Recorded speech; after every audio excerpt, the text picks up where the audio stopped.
每个女孩子都对自己的婚礼充满期待，但我们的女主却没料到，自己的婚礼竟然是这个样子。下台阶时崴了脚，盖头掉落，她看到院子里的人都穿着白衣，这才知道这场婚事其实是冲喜。她小心翼翼地进入洞房，发现躺在床上不省人事的新郎竟然有些眼熟。她伸手试了试男子的呼吸，蓝魂珠触碰到了男子的身体，男子突然睁开了双眼。棕色的瞳孔把小薄荷吓了一跳，男子伸手就要抢小薄荷的蓝魂珠，小薄荷也毫不客气地用胳膊肘击倒男子，小薄荷趁机就想从窗户逃走，却不小心掉了下去。事情要回到那天前说起，原来小薄荷在青山湖畔经营着一家宠物店，叫益趣堂。他的性格热情活泼，还颇具经济头脑，把宠物店经营得有声有色。宠物店虽小，但卖的宠物稀奇古怪应有尽有，但唯独没有猫。小薄荷也搞不明白，为啥自己就是不忍心卖猫。这天京城送来一封信和一颗蓝魂珠，上面写着自己的哥哥失踪了，并让他去找其他3颗魂珠。小薄荷觉得很奇怪，直觉告诉他哥哥可能是出事了，于是他决定独自一人去京城。天理国的少将军正被敌军追杀，他眼看体力即将耗尽，此刻的小薄荷在进京途中手指不慎被割破，手上的血滴到他胸前佩戴的蓝魂珠上，出现了一丝不易察觉的光。然后他就看到一个年轻帅气的男子从马上坠落昏迷，小薄荷不能见死不救，便把男子拖到了隐蔽的地方。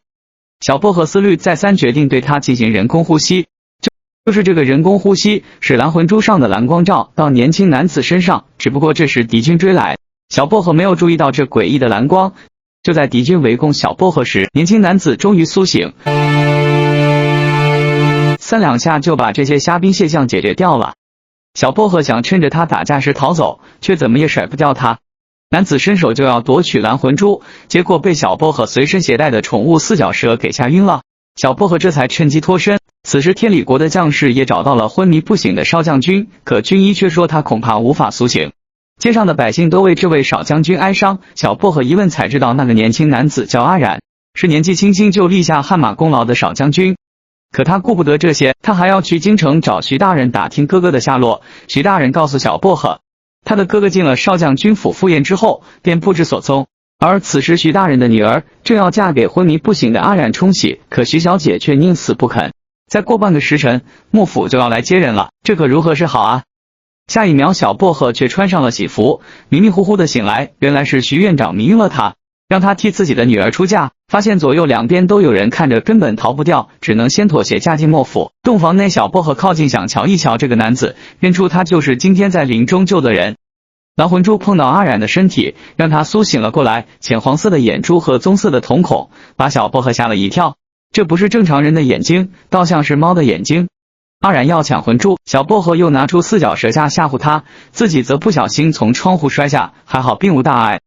他拍拍身上的土先溜了。阿染的父母闻声闯进来，儿子却不认得他们。得知自己已经睡了5个时辰，阿染脸色大变。夜幕降临，6个时辰已到，他又变成了猫的模样。此时存在阿染身体里的其实是一只猫，他是因为再次碰到魂珠，才最终稳定灵力，缔结主仆契约之后，每日只能维持6个时辰的人形。一旦小薄荷受伤，他也会跟着受伤。于是阿染想尽快找到小薄荷，拿到魂珠解除契约，回到自己的星球。喵界烤鱼的布偶姑娘看到带着蓝魂珠的小薄荷在门外张望，就让他进来吃烤鱼。布偶说幕府是天理首富，近期正在招聘下人，小薄荷便打算去应聘。阿染这次回来后心情大变，他对金银珠宝不感兴趣，却对毛茸茸的狐雕爱不释手，还让下人给自己在后院建了个猫舍，同时拿着画像全程寻找小薄荷。家丁刚拿着画像出来，就看到了一个和画像上的女子很相似的人。小薄荷想到自己照顾宠物有经验，就想应聘铲屎官，但没想到有很多人都和他争。这时护卫和管家语了几句，小薄荷就成功的入职了侍女一职。护卫将他带到房间里，随后阿染出现在他眼前，叫人给他拿来几箱子的弹珠，想换的他在契约上签字。小薄荷看到那张纸上写的字不简单，害怕有诈不肯签字。拉扯之间，阿染摔倒，意外的又亲在他的嘴上，手碰到蓝魂珠，瞬间就从人形变回了猫的模样。这下小薄荷被吓得不轻，晚上他拿着包袱想离开幕府，爬上墙头，他又觉得自己还没有找到哥哥就打退堂鼓，多少都有些不妥。就在他纠结时，阿染突然出现，将他带回自己的猫舍。在猫舍里，阿染说自己不是猫妖，而是来自星星的猫，而且还是王子。可小薄荷却根本不信。次日，小薄荷在莫府里寻找哥哥的线索，遇到了阿染的弟弟阿宇公子。阿宇盘问起小薄荷的身份，而熟知动物习性的小薄荷告诉他，他的宠物元宝今日躁动不安是因为怀孕了，然后借口去给元宝打水溜走了。在阴森的珍宝阁里寻找哥哥失踪线索的小薄荷发现了烛台上的血迹，他怀疑哥哥就是在这里被人用烛台打晕。他还在桌子下的空隙里找到了哥哥的手稿，可刚转身的小薄荷就被悄无声息走进来的阿染吓了一大跳。阿染自称是玉离心上的姑姑离王子，若不是小薄荷亲在自己的嘴上，他也不会和小薄荷缔结主仆契约。而小薄荷心里盘算着，有少将军当自己的仆人，找到哥哥应该易如反掌，所以大胆的把契约给撕碎。阿染见壮气的束缚住他的双手，小薄荷挣脱不开，于是撅起嘴来亲他，打算让他变回猫形。但这似乎没用，后来阿染误打误撞碰到蓝魂珠，瞬间就变成了猫，只能任由小薄荷对他为非作歹。他打算给这个臭猫洗澡，打闹间猫咪不小心触碰到了蓝魂珠，瞬间一个光溜溜的大帅哥就变了出来，这可把小薄荷给整害羞了，捂着眼睛飞快地跑出了房间。小薄荷觉得刚才看见的情景真是太辣眼睛，他要赶紧找到哥哥的下落，然后离开这个是非之地。于是他开始认真研究起哥哥的手稿，得知他一直在寻找魂珠。阿染在玉离心上的姐姐布偶找到了他，从姐姐口中阿染得知，原来解除契约除了签字以外，还可以通过真爱之吻来解除。阿染的贴身护卫看他茶不思饭不想，还以为他喜欢上了小薄荷，于是便给他想办法追女孩子，还借着小薄荷出门的机会拿到了他的心愿清单。与此同时，小薄荷去当铺问魂珠的事，却被当成了偷魂珠的人。阿宇也出现质问他魂珠的来历，因为他认识蓝魂珠的主人。小薄荷说出自己是苏子墨的妹妹，这才解除了误会。小薄荷告诉阿宇自己的哥哥被绑架，信上说要他集齐4颗魂珠才能换他哥哥回来，于是阿宇答应帮他一起找魂珠。住在西院的莫夫人是阿宇的亲娘，她素来看不惯不是亲生的阿染，她没想到阿染上次能够死里逃生，冲洗后更是性情大变。侍女告诉她，冲洗那日的新娘并不是徐大人之女。老爷知道这件事后很生气，不过看在阿染已经醒了的份上，他便不再追究。东院的侍女小莲是西院夫人安插的眼线，她负责监视阿染的一举一动。她说阿染选了个来历不明的丫头做头等侍女，而且这个丫头形迹可疑，这让莫夫人觉得可以拿这件事情做文章。阿染为了得到真爱之吻解除契约，拿到了小薄荷的心愿清单。小薄荷一时还不明白阿染葫芦里卖的是什么药，阿染就让人放了漫天的孔明灯，自作多情的认为小薄荷现在一定是非常感动。看到孔明灯，小薄荷想起之前自己写的心愿清单，大概猜到阿染是看了自己的心愿清单，所以才会对他的喜好了如指掌。阿染则自恋的以为对方已经爱上自己了，二话不说就朝着他亲过去，不料却被小薄荷一拳打开。此计不行，阿染又依照心愿清单上的第2条，请来满香楼的大厨给小薄荷做了许多美味佳肴。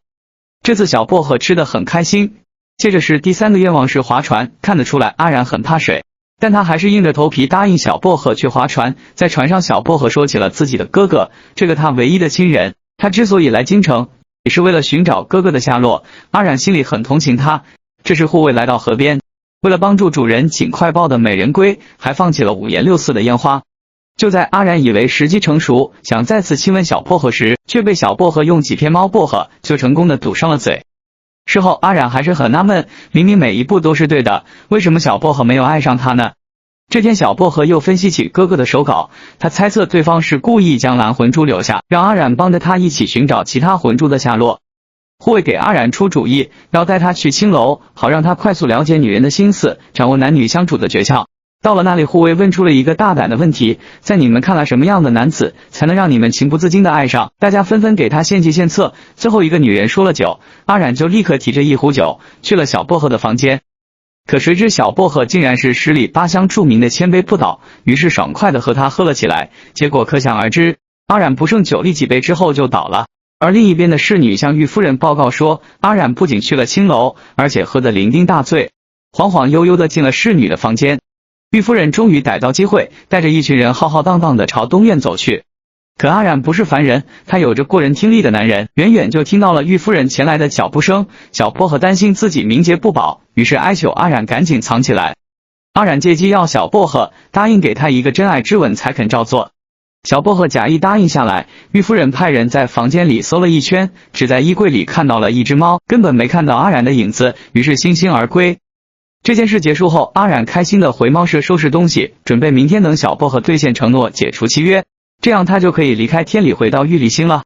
但第二天，小薄荷却拒不承认自己曾答应他的条件，这让阿染气得不轻。于是他来到布偶姐姐的烤鱼店诉苦，他自认为英俊潇洒，玉树临风，只要是个女人就都会爱上他。布偶看着他自作多情的样子，忍不住想笑。话音刚落，小薄荷和阿宇也来喵记烤鱼吃东西，阿染瞬间被打脸，这让他更加生气。原来阿宇帮小薄荷找到了红魂珠，为了感谢他，小薄荷请他来吃饭。此时的阿染坐不住了，主动过去跟他们搭话，并擅自捏碎了红魂珠，并说这红魂珠是假的，他愿意带小薄荷去找真的红魂珠，然后不由分说就拉走了小薄荷。看着两人离去的背影，阿宇非常开心，因为这是这么多年来哥哥第一次和他说这么多话。小薄荷愿意以解除契约为条件，换得阿染帮自己找齐魂珠，寻找哥哥的下落。阿染鉴于他上次说话不算话的表现，非要和他来个玉立星常见的历史仪式，要小薄荷像猫一样伸出舌头去舔他的脸，可小薄荷实在下不去嘴，此时只好作罢。得知有人在暗中收集红魂珠，阿染心中疑惑不已，他动用内力帮小薄荷找红魂珠，几经三番终于找到了红魂珠的下落。可他体力透支严重，又变回了猫咪。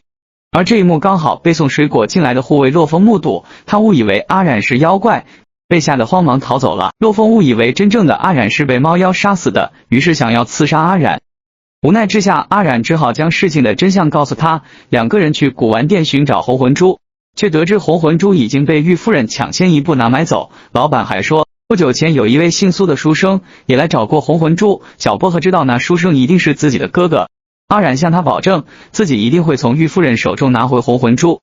此时的玉夫人放好红魂珠，再次疑惑。那天阿染在小薄荷的房间里离奇消失，再加上阿染自打冲洗后性情大变，玉夫人觉得他一定是有什么猫腻，于是让侍女请来道士做法。道士猜测玉夫人是遇到了猫妖，让将杏黄散混入酒中，让猫妖服下，半炷香之内定会显现原形。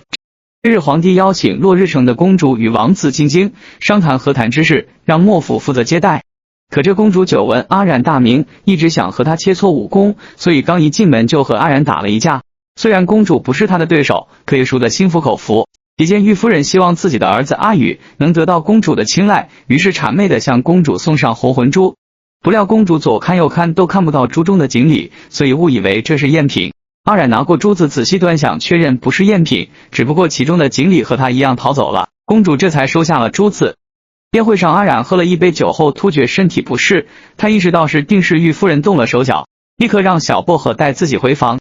玉夫人让侍女暗中跟着，结果侍女吃惊的发现阿染长出了猫的耳朵。她回去报告给玉夫人，玉夫人便以阿染准备了惊喜为由，让众人都来到阿染的住处。小薄荷让洛风去拖住他们，自己来想办法。门外的玉夫人则叫来道士神神叨叨的做法，道士抓到了小猫咪，玉夫人指认这只猫就是阿染，可莫老爷却觉得他在胡言乱语，根本不相信。玉夫人称自己的侍女看到了阿染的耳朵变成了猫耳朵，如若他们不信，他就让道士做法让猫现出原形。这时一个声音传来，本将军在此。玉夫人看起来很失望，阿染说是玉夫人在自己的酒里下毒，再以妖物之说嫁祸自己。一时之间他们各执一词，阿染说是侍女眼花了，猫耳朵只是自己的玩具。玉夫人不甘心巧言巧辩，最后莫老爷让二叔检验酒中是否下药。二叔检验后发现阿染的酒壶中的确有药，道士情急之下解释说那不是药，只是用来让猫妖显原形的杏黄散。这下玉夫人辩无可辩，她改口说自己是受道士蛊惑。莫老爷对玉夫人大失所望，哀语哀求父亲对母亲网开一面。莫老爷还是责罚玉夫人去西院面壁，3年之内不许踏出一步。落日城王子想给阿染一个下马威，却被公主拦住。他叮嘱王子不要轻举妄动。南平婉公主向小薄荷打听之前阿染冲喜和新娘逃婚的事，小薄荷如实相告，并表示阿染眼高于顶，不会喜欢上任何女子。不料这正合公主心意，她觉得这样的桀骜不驯的阿染才配得上自己。这时有侍女急匆匆的来报，说王子突然昏迷，经诊断后发现王子是受到惊吓后昏厥。公主十分心疼弟弟，于是立刻去风月无边调查此事。看到临水阁内的景象和地上的脚印，小薄荷推测说这里除了王子和歌姬外还有其他人来过。阿宇也认同小薄荷的观点，根据他的推测，他认为凶手身形较小，趁着王子熟睡，从窗口潜入想要偷红魂珠，不料王子醒来与其大打出手，凶手被王子逼到墙角，却不知为何在此处扭转了战局。得知鱼缸里的鱼少了一条，小薄荷看了一眼，拿起红魂珠，旁边一名女子突然眼神凌厉，想抢夺红魂珠，划伤小薄荷的手后被阿染打晕。薄荷姐姐告诉阿染，这名女子应该不是锦鲤，而是玉立星域边上的鱼星人，看起来和锦鲤是同一种族。小薄荷去找阿染，发现他的手也受了伤，猜到这可能是主仆契约的原因。阿染亲自给小薄荷上药，告知他东主不是锦鲤，而是受红魂珠吸引的鱼星人。锦鲤离开红魂珠后，要靠吸食成年男子的能量来维持人形。小薄荷于是知道锦鲤极有可能还在风月无边，他想和阿染微服私访去风月无边，可阿染不允许小薄荷再以身犯险。可小薄荷哪有这么听话，他转头就去找阿宇和他一起查案。两人分析出今天是七夕，按照凶手的作案规律，极有可能要在今日犯案。于是小薄荷与阿宇假扮情侣来到街上，洛风也假扮成女子和阿染来到这里。阿染很快发现二人的身影跟踪他们而来，看到小薄荷要和阿宇穿针引线，他故意走过去剪掉他们的针线。不久后忽然响起一阵歌声，一个受蛊惑的男子循歌声而去，小薄荷和阿宇也追上前。打晕男子后，发现了身着红衣的女子，她的面纱被赶到的阿染打掉后，阿宇惊讶地发现她竟是自己曾经的丫鬟念夏。回到莫府，几人还在思考着其中的缘由，这时一位老嬷嬷走出来说，念夏在府中时一直爱慕二少爷，可却被玉夫人发现了他的心思。玉夫人怕念夏阻碍了二少爷的前程，所以让人把他送走，可没想到他却被送到了烟花之地。念夏保全了1年的清白，最后还是被玷污，于是一时想不开，便投湖自尽。阿宇得知后去质问玉夫人，面对儿子的质问，玉夫人气得打了他一巴掌，说他不懂自己的苦心。阿宇则表示自己从来不想争什么家主之位，母子二人不欢而散。这边的阿染则吃醋的抱起小薄荷，霸道的把他带回猫舍。他不允许小薄荷和别的男人过七夕节，更不允许他对别的男人笑。说着一把把他拥入怀里。阿染又给他戴上了猫铃铛手链，说以后只要小薄荷遇见危险，就可以摇动铃铛，方圆10里他都可以听到。随后阿染派人在城中张贴告示，说红魂珠要拍卖。拍卖当天，锦鲤果然来偷红魂珠，虽然他没出现，但还是被众人发现了踪迹。大家围住锦鲤，他放出大招，阿染躲闪之时也不忘保护小薄荷。锦鲤逃脱，阿染让洛风护小薄荷周全，他自己追着锦鲤而去。在丛林深处响起了奇幻的歌声，阿染被这歌声疑惑，陷入了幻觉。小薄荷不知阿染安危，万分焦急，他无奈打晕洛风后去寻找阿染。锦鲤发现小薄荷后将他打地吐血晕倒，这番响动也让阿染清醒，他汲取蓝魂珠里的能量打败了锦鲤，然后急急忙忙带小薄荷回去疗伤。这时锦鲤的意识已经离开，只剩下即将魂飞魄散的念夏。阿宇见到念夏这个样子，心里也十分难过。在阿染的精心照料下，小薄荷的身体终于好转。小薄荷的这次受伤也让阿染体会到这个女孩对他而言有多重要。落日城的公主和王子为了感谢阿染和小薄荷的救命之恩，在满香楼设宴招待大家。南平婉得知红魂珠对小薄荷找哥哥有帮助，于是将红魂珠送给了他。南非德想起自己曾在家乡见过一颗与红魂珠类似的白魂珠，小薄荷一听喜出望外，当即决定去南平婉的家乡落日城做客。于是一行人打点行装，坐着马车向落日城的方向进发。马车颠簸，小薄荷有些晕车，大家下车休息时，阿宇画了一幅画送给小薄荷，画上是小薄荷和他的哥哥。小薄荷看完很是开心，原来阿宇明白了自己对小薄荷的心意，决定好好追求他。这个情景被刚给小薄荷买晕车药回来的阿染看到，他不禁心里窝火，转身就走。回到招待所，善解人意的洛风拿出一些民间爱情故事小人书给阿染看，还说来自外星的阿染不懂凡间的爱情套路，让他好好学习学习。没想到阿染看完这些书，被感动得一塌糊涂。随后他果断用这些爱情故事里的桥段，对小薄荷发起爱情攻势。他让洛风招来蝴蝶，决定给小薄荷来一个华丽丽的表白。只可惜小薄荷刚走过来，他的注意力就被正在弹琴的阿宇吸引过去。阿染正要上去和阿宇一决高下，谁知不小心一脚踢倒笼子，万千蝴蝶飞出，却被阿宇身上的香囊吸引而去。蝴蝶围绕二少爷翩翩起舞，那情景美轮美奂。阿染好不容易招来的蝴蝶，却为他人做了嫁衣，这可把他气得把书皮都挠掉了。这时南平婉公主来邀请他们一起去逛市集，阿宇却婉拒，因为他要和小薄荷一起去逛古琴行。公主便邀请阿染，阿染咬牙答应下来。回到住处，洛风拿出巴豆，提出一个给阿宇下药的馊主意，好让他放小波和鸽子。可阿染却要反其道而行之，洛风便帮他易容成阿宇的模样，他自己作伴阿染。次日，南平婉公主前来邀请他一起去逛街，洛风假扮的阿染撒谎自己偶感风寒，没想到南平婉请来郎中给他看病。阿染立刻改口答应和他出去，扮作阿宇的阿染故意装出弱不禁风的样子，想引起小薄荷对阿宇的反感。可让阿染没料到的是，他们在街上遇到了公主和假扮成阿染的洛风，看着兄弟二人一反常态的亲密举动，聪明的小薄荷看出其中必有猫腻，于是他用自己的宠物四脚蛇来试探，结果一下就证实了自己的猜测。而真正的阿宇此刻拉肚子已经拉得直不起腰，小薄荷打算教训一下阿染，在古琴行里特地让他弹琴，不料他的琴声却婉转悠扬，宛如高山流水，这一下可惊艳了众人，大家纷纷拍手叫好。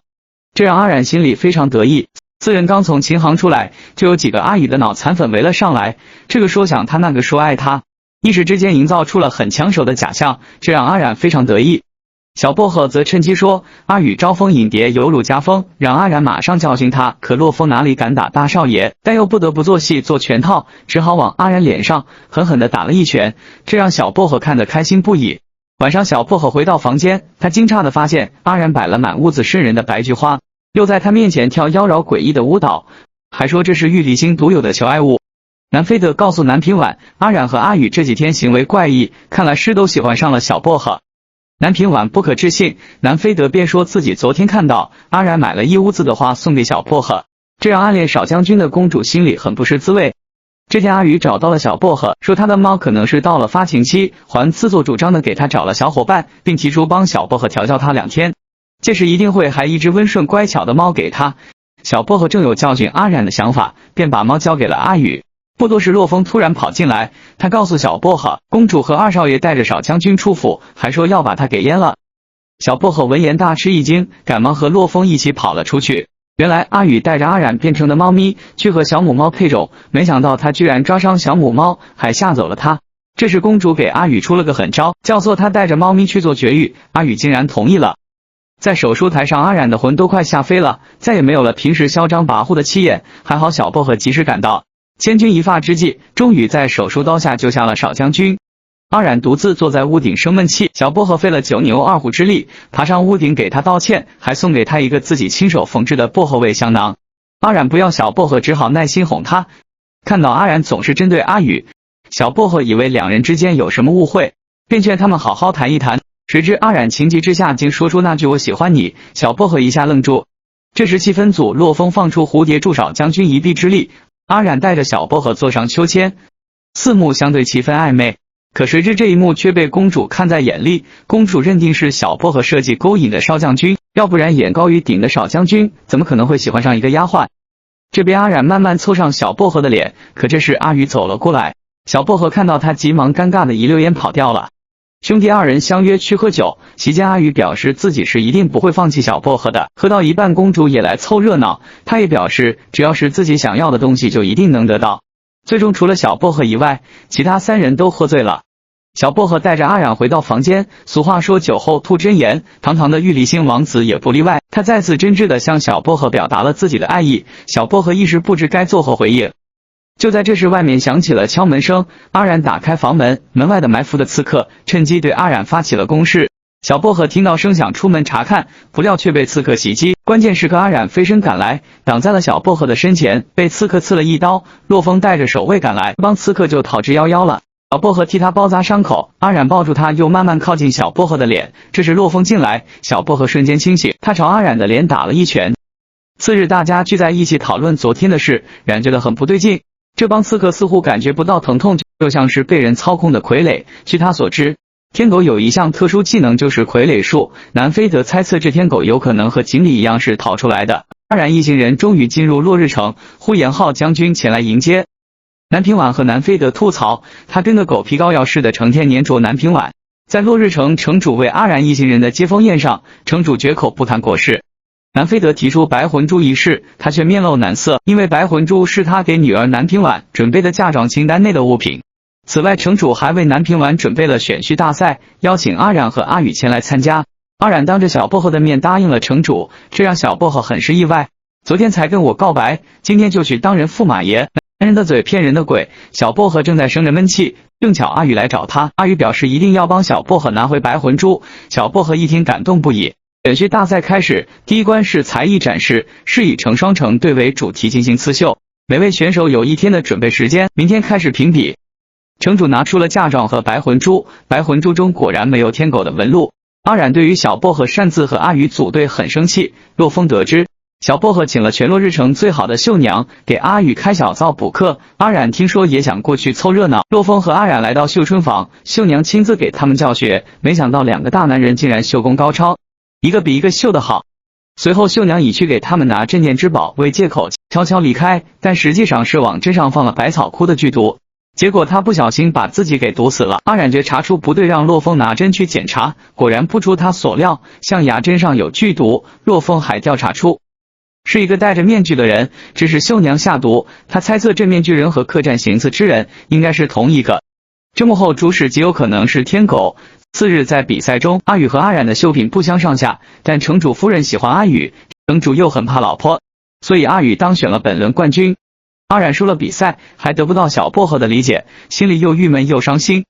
第2轮是智力考察，选手需要在城主府中找出玉钗、木梳和步摇3件物品中的任何一样物品才算胜出，否则就会被淘汰出局。阿染和公主一起找到了一本书，书中第8页有地址所在。很快小薄荷也找到了线索，他和阿宇兵分2路，他在查找线索途中偶遇阿染，便柔声安慰阿染，不料阿染才不知他这一套，转身找到了藏在下面的步摇。小薄荷在查找线索时被藏在房梁上的黑衣人袭击，幸亏阿染眼疾手快的救下了小薄荷，又躲过了黑衣人的暗器。阿染救了小薄荷，却还嘴硬的不承认自己在乎他，捡起刚才为了抵挡暗器而碎掉的步摇走了。随后阿宇拿着找到的玉钗，兴高采烈的跑了过来。当晚呼延浩将军、阿宇和阿染分别拿出3样物品，城主夫人本想以阿染的步摇碎了为借口阻止他晋级，谁知阿染却早就找了全城最好的巧匠，将步摇修复，根本看不出一丝裂痕。期间萧大人单独叫小薄荷去问话，萧大人认为今日遇刺一事可能与他的哥哥苏子墨有关。小薄荷回来找到了坐在假山旁冥思苦想的阿染，阿染无意中看到小薄荷的额头有红光，此前布偶姐姐曾告诉过他，天狗可以读取人心，操控傀儡，一旦被他读心印堂，便会闪过一道红色印记。阿染问他为何离席，小薄荷便把萧大人叫自己过去的事说了。阿染叮嘱他以后没有自己的允许，不能擅自离开，同时还要小心萧大人。另一边喝多了的南平婉想起白天阿染救小薄荷的情景，心中不禁酸楚。他郁闷的在空地上练剑，却恍恍惚惚间不小心伤了手，刚好这一幕被洛风看到，他立刻跑过去查看，替公主包扎好伤口。南平婉酒后吐真言，他喜欢阿染，但阿染却对他的好视而不见。洛风没有说什么，只是默默在旁边倾听。次日南平婉从嫁妆里拿出白魂珠给阿染，并表示强人所难的感情自己不需要。阿染却让公主收回白魂珠，并说自己自有对策，先不要打草惊蛇。很快第3关开始了，他们需要去落日森林取到落日城的落樱花。在去落日森林的路上，阿染考虑到小薄荷的安全，想借此机会让小薄荷与阿宇出局，于是和洛风离开此处，没有再与他们同行。就在2人寻求出路时，阿染和呼延浩已经来到了终点。就当他们要取到落樱花的时候，一帮黑衣人对他们发起了进攻。这时阿宇和小薄荷也赶到了，黑衣人看到小薄荷举刀就砍。关键时刻阿染及时赶到，黑衣人见招架不住，慌忙逃走。就这样阿染最终拿到了落樱花。城主打算明日设宴为他和公主大婚，一旁的小薄荷不开心的喝着酒，没多久小薄荷便醉醺醺的来到阿染房里找他。他不想让阿染和公主成亲，不惜拿出蓝魂珠做交换，但阿染却执意要抓到天狗，他也不希望小薄荷因此冒险。次日大婚举行，洛风准备扮成公主和阿染成亲，小薄荷宿醉醒来走出房门，发现路过的丫鬟手中捧着的鞋子尺码竟然这么大，他瞬间明白和阿染成亲的不是公主，心下窃喜。成婚当天，阿染发现新娘不是洛风，竟然是小薄荷，他也别无他法，只能与小薄荷拜堂成亲。仪式结束后，在婚房里小薄荷承认自己喜欢阿染，并把白魂珠交给他。阿染提醒小薄荷，在自己没回来之前不能离开这里。落日城有个习俗，新郎负责抛花球，于是阿染当着众人的面宣布，凡是抢到花球的人，他可以将白魂珠赠送。随后阿宇和呼延浩两个人抓住花球不放，阿冉便宣布要将白魂珠一分为二，呼延浩不允许，当场把白魂珠抢走了。在房内的小薄荷听到外面的动静，他情急之下顾不得阿冉的叮嘱，跑出房间，然后就被人从背后打晕带走。呼延浩天狗的身份暴露，阿冉追上他，呼延浩想借用白魂珠的力量打败阿冉，打开盒子却发现里面是个香喷喷的肉包子，他顿时气急败坏。洛风跑来告诉阿冉小薄荷失踪，阿冉心急如焚，不再和天狗纠缠。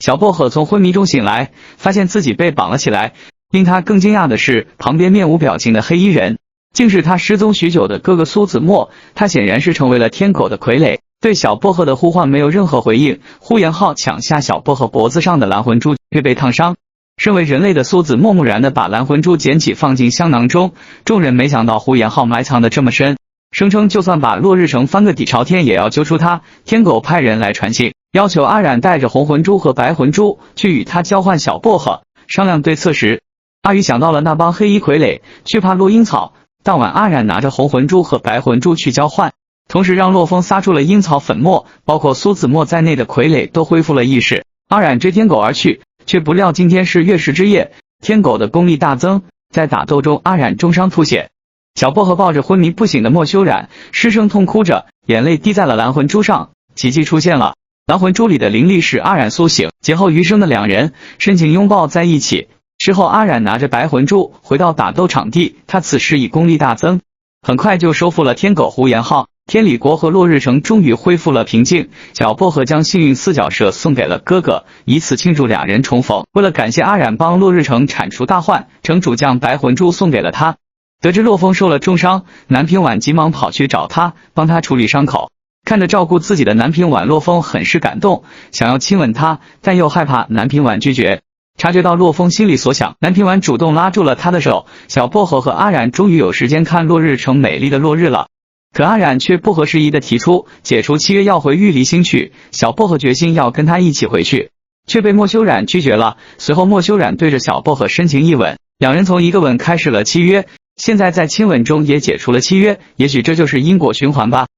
小薄荷和阿冉的契约也因此被解开，小薄荷这时才意识到阿冉这么做或许是真的想扔下自己，他的眼泪汹涌而出，一气之下把蓝魂珠丢在阿冉的身上，伤心的跑开，只留阿冉一人站在原地伤心。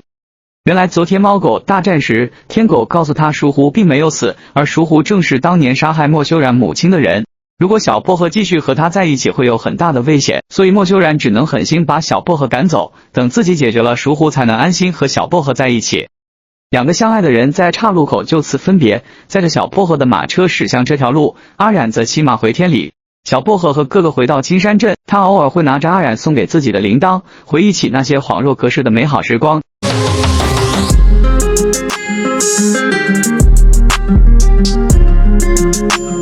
把小薄荷赶走之后，阿冉来到布偶姐姐的喵记烤鱼，他告诉布偶熟狐没有死。他一直在引导自己和小薄荷兄妹去帮他寻找魂珠，他之所以不出面自行寻找，可能是因为当年母亲与他玉石俱焚时让他元气大伤。阿冉发誓一定要找出熟狐为母报仇，而且他隐约觉得熟狐就潜藏在墨家，只是他还不知道熟狐究竟是谁。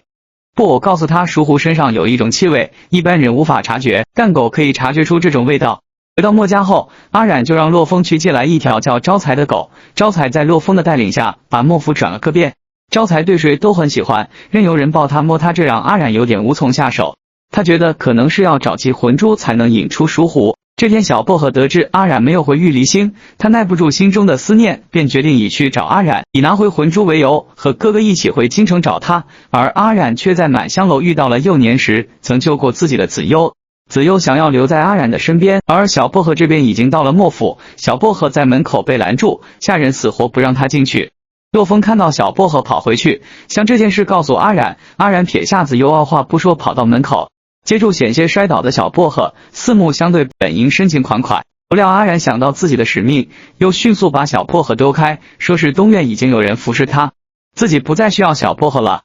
就在气氛尴尬之时，阿宇出现，说自己的西院需要侍女，于是将小薄荷带进了莫府。布偶认为子悠的出现很可疑，为了安全起见，他建议阿冉验证一下子悠的身份，于是阿冉牵着招财去见子悠。没想到招财咬伤了子悠的手臂，阿染将他带到猫舍给他上药。他无意中看到子悠手臂的印记，眼神一顿。此刻趴在树上的小薄荷看到暧昧的这一幕，脚下一滑从树上掉了下去。阿染听见小薄荷的声音，几乎是以迅雷不及掩耳之势飞过去抱住他，但口是心非的阿染还是警告小薄荷不要再出现在自己眼前。但小薄荷却下决心，天要反其道而行之。不久之后，就是阿染被封为景阳侯的庆功宴。洛风正在吩咐下人布置一切，南平晚从落日城赶来见他，而洛风却认为阿染现在正值感情的低谷期，他们应该厚道一点，不能公然秀恩爱，所以要和南平晚谈一场地下恋，这让南平晚颇为不满，随即去找小薄荷吐槽。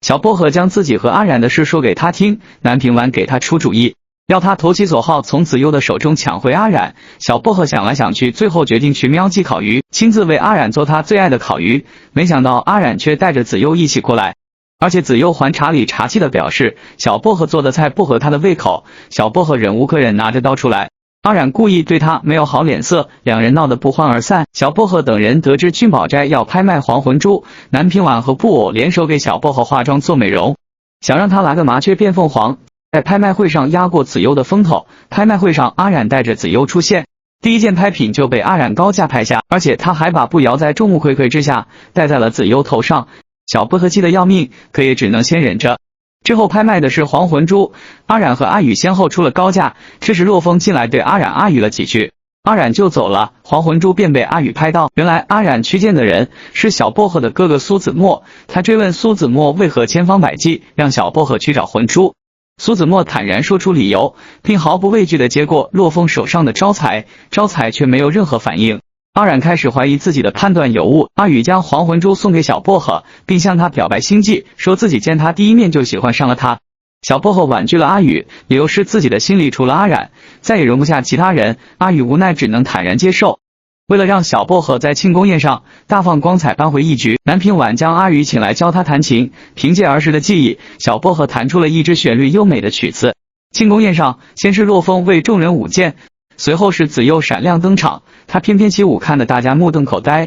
趁众人不备，他制造梦境，将大家都带入其中。梦境中，阿染身边的人全都成为了子悠的傀儡，他们让阿染心甘情愿地将魂珠拿出，趁此机会，子悠将魂珠偷走。等他们醒来的时候，子悠已经带着魂珠离开了，殊不知阿染早已经做好了准备。阿染急忙叫醒昏倒在地的小薄荷，告诉他子悠就是还魂珠里的凤蝶。得知真相的小薄荷急忙和阿染一起去追子悠。面对阿染的质问，子悠再次制造出梦境，让二人陷入其中。梦境中的小薄荷心情大变，他抱着一只猫埋怨阿染抛弃了他。如果此时阿染执意上前破坏小薄荷的梦境，那他很有可能再也醒不过来。阿染要带小薄荷离开，但被小薄荷严词拒绝。这时梦境中天塌地陷的东山摇，阿染急忙给小薄荷道歉，告诉他自己再也不会离开他。意识到铃铛是唤醒小薄荷的关键，阿染便将那只凤蝶的傀儡猫打伤，拿回了铃铛带到小薄荷的手上。经过这一番操作，小薄荷才醒了过来。与此同时，凤蝶也昏倒在地。两人讲话时没注意到，已经恢复意识的凤蝶暗地里向阿染射来一只飞镖。小薄荷为了保护阿染，替他挡住了飞镖，而自己则受伤昏迷。阿染见状又急又气，立刻反击，子悠转身变回凤蝶，进入到还魂珠当中。阿染看到小薄荷手臂上的胎记愣住了，莫修染这才明白小薄荷才是真正的子悠。他急忙带小薄荷回去抢救，经过诊治后，医生表示无能为力，只能替他暂缓症状。后来苏子墨告诉阿染，小薄荷的确是子悠。原来10年前，年幼的小薄荷为了救受伤的阿染，被打成重伤，体内还被埋下了七星毒。为了报答救命之恩，莫修染的母亲用最后的一点能量救活了小薄荷，但是也只能维持到18岁，唯有获得4颗魂珠的能量才能续命。这也是苏子墨带他改名唤醒，四处寻找魂珠的原因。听完这一切，阿染暗下定决心，他要用4颗魂珠的力量彻底治愈好小薄荷。专家说接吻1小时可以减肥10公斤，不相信的话你们可以去验证一下。可两人没亲几下，小薄荷就晕了过去。阿染知道他中的毒更深了，自己必须马上采取行动。他将红黄白3颗魂珠放到小薄荷身边，自己也准备回到魂珠里，让洛风将自己所在的蓝魂珠交给小薄荷的哥哥苏子墨，还叮嘱他替自己保护好墨家。这时阿宇来找阿染，将自己知道他不是真正的阿染的事情告诉他。阿染则表示自己虽然不是真正的阿染，但是拥有他的情感和记忆。然后两人回忆起童年的往事。接着阿染把莫府和小薄荷托付给阿宇。两人正说话间，苏子墨跑来说小薄荷不见了，众人赶紧赶到房间，却发现屋里满是迷烟。洛风醒来说是莫府的二老爷抓走了小薄荷。阿染瞬间明白，原来二老爷就是一只潜伏的书狐。这时下人送来一封信，信上说若是想救小薄荷，明日让阿宇拿着完整的蓝魂珠去交换。小薄荷被人勒住了脖子，就在危急关头阿宇赶到，他将蓝魂珠扔给书狐。就在书狐仔细端详蓝魂珠时，阿染握着剑从天而降。原来他让苏子墨以假乱真，做了个假的蓝魂珠，为阿宇救小薄荷争取了时间。他则与熟狐缠斗起来，因为熟狐吸收了其他3颗魂珠的力量，功力大增。阿染和众人加在一起也不是他的对手，很快就被打败。薄荷姐姐把小薄荷叫过来，告诉他让他重新和莫修染缔结契约。小薄荷没有任何犹豫，他义无反顾地割伤手，掌握住蓝魂珠。就这样重新缔结契约的阿染功力大增，3下5除2就让熟狐领了盒饭。随后抱起奄奄一息的小薄荷，小薄荷撑着最后一口气亲吻了阿染，用真爱之吻解除了契约。只因为他不想让阿染为自己而死，而阿染当然不可能眼睁睁地看着小薄荷死去，他最终自己进入了魂珠，救回了小薄荷的命。而他也因为魂力受到重创，无法恢复成人类的模样。小薄荷醒来后得知阿染变成了猫，非常难过，他流着泪抱起猫咪，脑海中回想起和他们在一起的画面。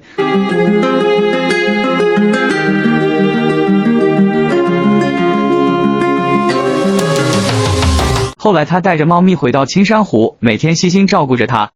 1年后的一天，小薄荷一如既往地给阿染做着薄荷蜜，他思念的泪水滴落在碗中。阿染喝下混着眼泪的薄荷蜜后，奇迹出现，突然一道蓝光闪过，阿染也终于从猫咪竟变回了8块腹肌的花美男。小薄荷喜极而泣，